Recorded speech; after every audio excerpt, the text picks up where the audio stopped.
நமக்கு பின்னாடி பேசுறதை பற்றிலாம் நம்ம கவலைப்படவே கூடாதுங்க. அவங்கள விட நம்ம 2 அடி முன்னாடி இருக்கோன்றதை நினைச்சு பெரும் போட்டுக்கிட்டு போயிட்டே இருக்க வேண்டியதுதான். என்னுடைய பிகினிங் ஸ்டேஜ். வணக்கம் அண்ட் வெல்கம் டு ஆர்கியோரன் சேனல். முத்தையா மேக் தீபா அவருடைய இயக்கத்தில் ஸ்ரீகாந்த் பிரியங்கா சர்மா அவருடைய நடிப்பில் வெளிவந்த தந்திரம் படத்தோட திரையம்சம் தான் இந்த வீடியோவில் பார்க்க போகிறோம். ஜின் தத்துவம் அது என்ன சொல்லுது? ஜின்றது மனிதனுக்கு அப்பாற்பட்ட ஒரு சக்தி. அந்த சக்தி மூலமாக ஒருத்தரை கட்டுப்படுத்தி அவங்க சொல்கிறதெல்லாம் செய்ய வைக்கலாம் அப்படின்றத ஒரு ஒன்லைன் ஸ்டோரியாக வச்சு ஒரு 1.5 மணி நேரம் படம் சூப்பராக கொடுத்துருக்காரு முத்தையா. இந்த படத்தில் என்னென்னதான் சொல்லியிருக்காரு அப்படின்றது தான் இந்த ரிவ்யூவில் பார்க்க போகிறோம். அதுக்கு முன்னாடி நம்ம சேனலுக்கு இப்போ தான் முத வரீங்கன்னா மறக்காமல் கீழே சப்ஸ்கிரைப் பண்ணுங்க. இந்த வீடியோவுக்கு ஒரு லைக்கை போட்டுட்டு இந்த வீடியோ கண்டினியூஸாக பாருங்கள்.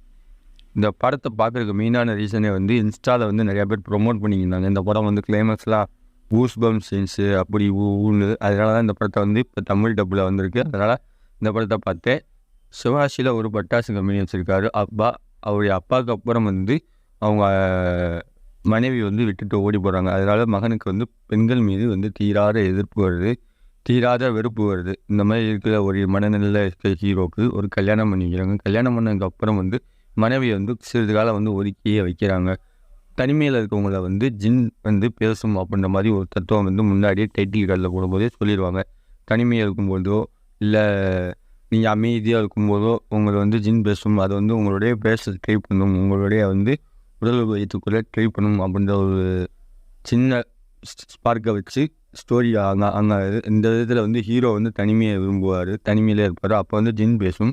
இந்த மாதிரி பேசும்பொழுது அவர் தன்னுடைய மனைவியை அடையிறதுக்காக முதல்ல ஒரு பிளட்டு உதவிக்கும் பிளட் ட்ராப்பை வச்சு அவர் பட்டாசு கடையெல்லாம் நல்லா இல்லை, பட்டாசு கடையெல்லாம் இன்னும் கொஞ்சம் நல்லா சிரிஞ்சிருப்போம் பண்ணும்போது ஜின் பட்டாசுலாம் நல்லா வியாபாரம்லாம் நல்லா போகும். இன்னொரு ஃபேக்ட்ரி இடிடுவார். ஜின் சொல்லும், நீ அடுத்து கூப்பிட்டா மட்டுமே தான் நான் வருவேன் அப்படின்னு சொல்லிட்டு போயிடும்.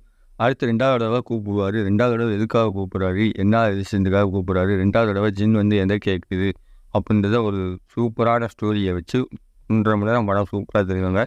இதில் நடித்தவங்க ஸ்ரீகாந்த், பிரியங்கா, அவினாஷ் யாதவ் இவங்க 3 பேர் சூப்பராகவே நடிச்சிருக்காங்க. ஸ்க்ரீன் பிளேவும் சூப்பராக அமைஞ்சிருக்கு. அஜய் ஆசு அவருடைய பேக்ரவுண்ட் மியூசிக் சூப்பராக தான் இருக்குது. வைதவே இந்த படத்தை பார்க்கும்போது எனக்கு சில இடத்துல ஷார்ட் ஃபிலிம் பார்க்குற மாதிரி தான் எனக்கு தென்பட்டுச்சு. இப்போ தமிழில் டப்பில் வந்திருக்கு. தெலுங்கில் வந்த படம் தமிழ் டப்பில் இருக்குது. வைதவே ஒரு 2 மணி நேரம், அதாவது ஒரு 1.5 மணி நேரத்துக்கு மேலே படம் சூப்பராக தான் போகுது. 1.5 மணி நேரம் படம் பார்த்த மாதிரியே தெரியல, கொஞ்சம் விறுவிறுப்பாக தான் போகுது. சில இடத்துல காட்சிகளை ஸ்லோவாகிற மாதிரி இருக்கும். திரைக்கதைக்கு ஏற்ற மாதிரி கிளைமேக்ஸில் வச்சாங்க பாரு ஒரு ட்விஸ்ட்டு. அந்த ஒரு ஜிந்தத்துவம் உன் வீட்டுக்காரமாக பொய் சொல்லுது அப்படின்னு சொல்லி அதை மிரட்டும். ஆனால் அது பொய் சொல்லலை, சின்ன பொய்யை வச்சு இவர் நம்பி தன்னுடைய ஒய்ஃபையை பலிகாராக மாற்றிடுவார். அதாவது எதுவாக இருந்தாலும் யாராக இருந்தாலும் தீர விசாரிக்க நடைமுறைப்படுத்துறது சிறப்பு அப்படின்றத டேரக்டர் ஒரு மைய கருத்தை வச்சு இந்த படத்தை கிளைமேக்ஸில் முடிச்சிருப்பார். யாராக இருந்தாலும் தீர விசாரிக்கணும். காதால் கேட்குறதையோ கண்ணால் பார்க்குறதையோ நம்பக்கூடாது. தீர விசாரித்து அது என்ன ஏது அப்படின்றத சூப்பராக கொண்டு. அதாவது நம்மளுக்கு கண்ணில் தருவது தப்பாக தெரியும், ஆனால் அங்கே சைட்லேருந்து பார்க்கும்போது நல்லா தான் இருக்கும் அப்படின்றத ஸ்டோரியில் வச்சு சூப்பராக முடிச்சிருக்காரு. கைதவே இது ஒரு தந்திரம்ன்ற மூவி ஒரு மூடநம்பிக்கை சம்பந்த மூவியாவோ இல்லை கோஸ்ட் மூவியாவோ அந்த மாதிரி கொண்டு போகாமல் ஒரு மிஸ்டரிக்கல் மூவியாக சூப்பராக முத்தையா மேக் தீபக் எடுத்திருக்காரு. இது தெலுங்கில் ஆல்ரெடி ரிலீஸ் ஆகிடுச்சு. இப்போ தமிழ் டப்பில் ரீசெண்டாக ரிலீஸ் ஆகிருக்கு ஓடிடி பிளாட்ஃபார்மில். இந்த படத்துக்கு ஆர்கியோரன் ரேட்டிங் பண்ணிங்கன்னா 5க்கு 3 தருவேன். இந்த படத்தை இப்போ அமேசான் பிரைமில் அவைலபிளாக இருக்குது, போய் பார்க்குறவங்க பார்த்துக்கோங்க. இந்த படத்தில் மெயினான காரணமே அந்த ஒன்லே ஸ்டோரி தான் சூப்பராகவே எடுத்திருக்காரு டைரக்டர். அடுத்த ஒரு மூவி ரிவ்யூலேருந்து மூவி அப்டேட்லேருந்து சந்திக்கிறது உங்களிடம் விடைபெறுவது உங்கள் ஆர்கியோரன். By viewers.